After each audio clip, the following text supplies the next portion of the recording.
आप सबों को मेरा मैत्रीपूर्ण नमो बुद्धाय जय भीम।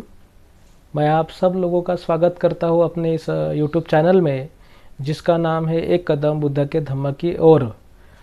और ये बुद्ध और उनका धम्म इस कड़ी का जो हमारा ये 7वां भाग है। इसमें हम जानेंगे कि सिद्धार्थ के जो माँ है महामाया, इनकी मृत्यु और सिद्धार्थ के बचपन की शिक्षा के बारे में हम इस भाग में जानेंगे। बुद्ध और उनका धम्म ये जो किताब का पहला खंड, यानी सिद्धार्थ गौतम बुद्ध, यानी सिद्धार्थ गौतम जो बोधिसत्व है वो बुद्ध किस तरह से बने, ये पहले खंड का शीर्षक है। उसमें भाग 1 जन्म से लेके प्रवज्जा तक, यानी गृहत्याग तक।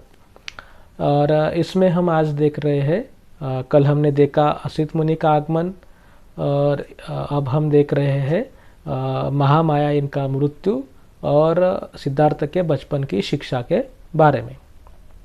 आशा करता हूँ आप सब लोग कुशल मंगल होंगे और आज आपने जो भाग हम आज पढ़ने वाले हैं आपने वो पढ़ा होगा, और कल इससे पहले के भी वीडियो आपने देखे होंगे। तो जो सिद्धार्थ है, जो कुछ दिन बाद उसका जो नामकरण है, तो वो 5 दिन बाद उसका एक यानी नामकरण का कार्यक्रम रखा गया। कि जैसे हम बोलते हैं ना कि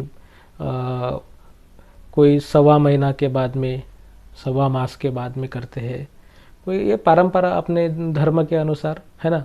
लेकिन देखिए कि नाम जो है सिद्धार्थ का, तो सिद्धार्थ ऐसा नाम रखा गया।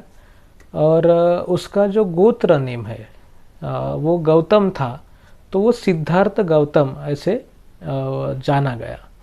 लास्ट तक हम देखते हैं तो उसको गौतम बोलते हैं। बुद्ध तो बोलते ही है, लेकिन गौतम भी बोलते हैं। तो ये सिद्धार्थ गौतम और गौतम बुद्ध इस तरह से वो जाना गए हैं। तो इसी यानी दौरान जब बालक का नामकरण हुआ, तो इसी दौरान एक असाध्य व्याधि जो है सामने आई महामाया की। तो इसी के बीच में उसको लगा कि अभी मेरा जो समय है वो आ गया, यानी मैं अभी ज़्यादा दिन जिंदा नहीं रहूँगी।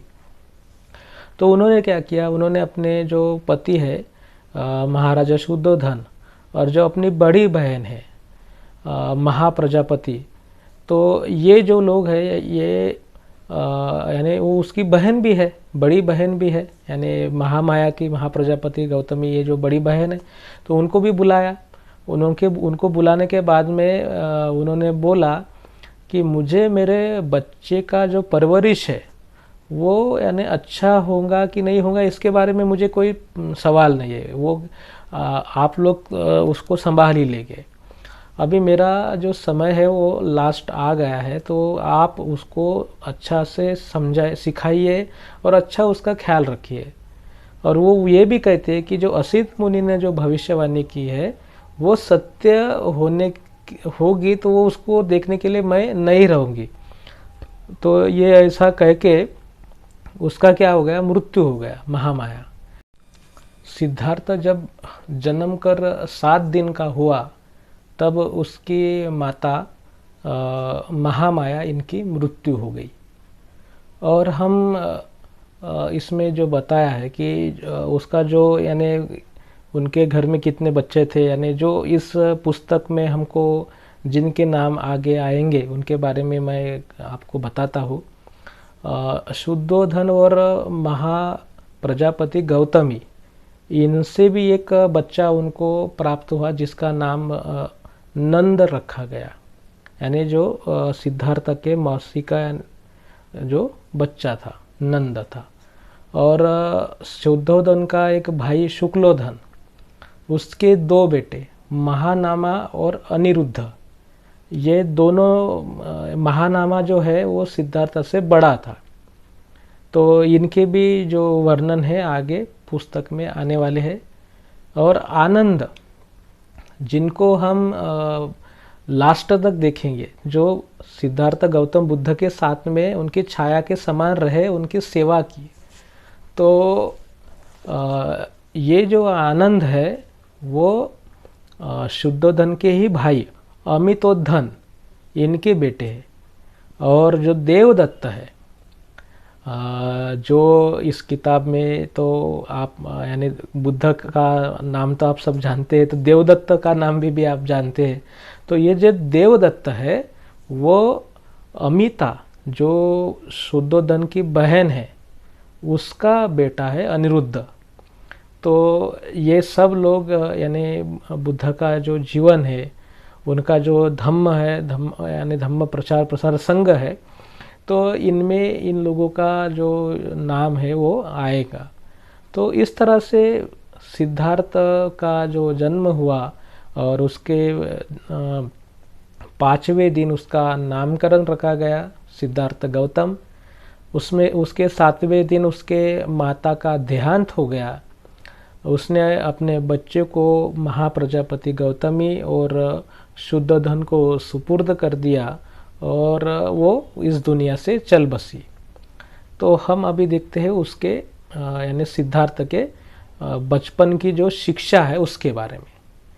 तो जब वो चलने फिरने लगा, थोड़ा बड़ा हो गया होगा, तो उसके जो बड़े बुजुर्ग हैं उस शाक्य वंश के, गांव के, उस नगर के, कपिलवस्तु के, तो उन लोगों ने शुद्धोधन को बताया कि भाई अभी इसको मंदिर ले जाना पड़ेगा, अपने जो कुल दैवत है अभया नाम की, तो उसको उसकी पूजा के लिए उसको ले जाना पड़ेगा।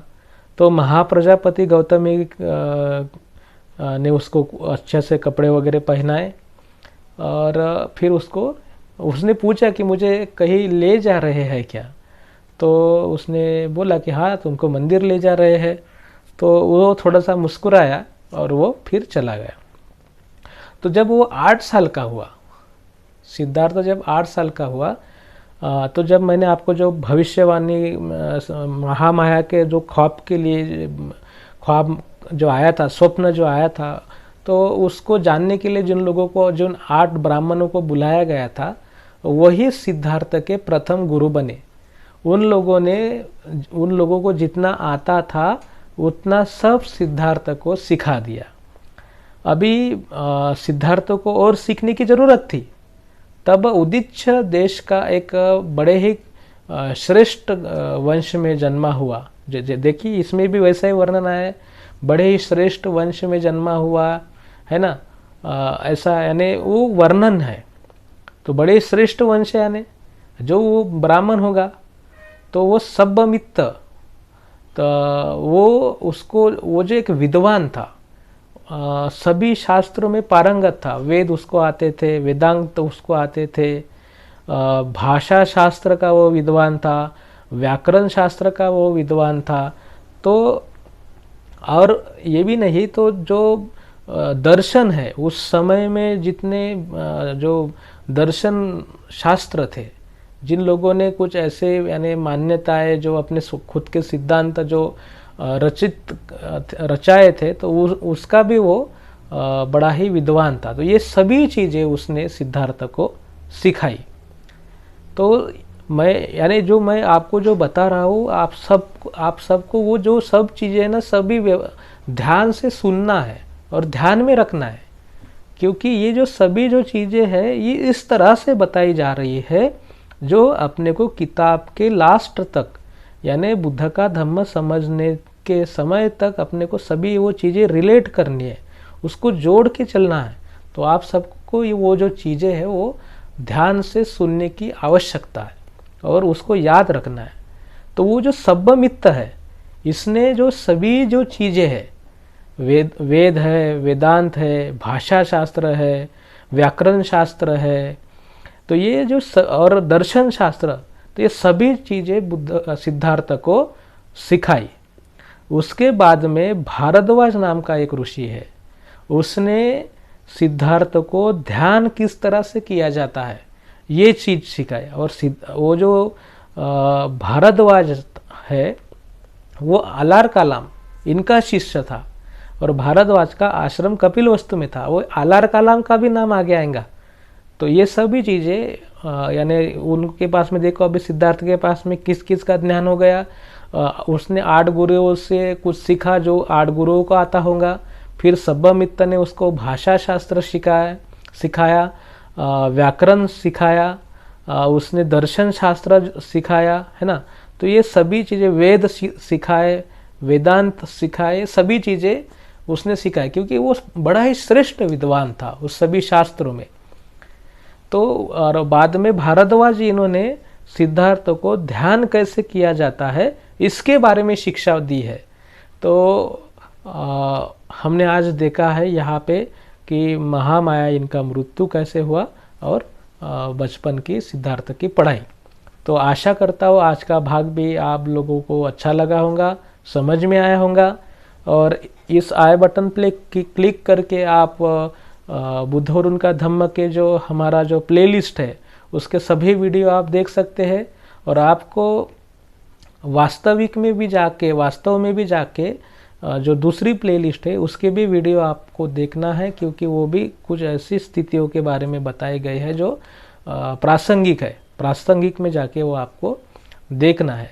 और ये जो हमारे वीडियोस है इस चैनल के, आपको लाइक करना है, शेयर भी करना है, कमेंट करना है किस तरह से लग रहे हैं, और उसको सब्सक्राइब करें चैनल को, और बुद्ध धम्म का प्रचार करने के लिए योगदान दे। ऐसी आशा के साथ आपके प्रति कुशल कामनाएं व्यक्त करता हूँ, मैत्री भावना व्यक्त करता हूँ और अपने वाणी को आराम देता हूँ। नमो बुद्धाय, जय भीम।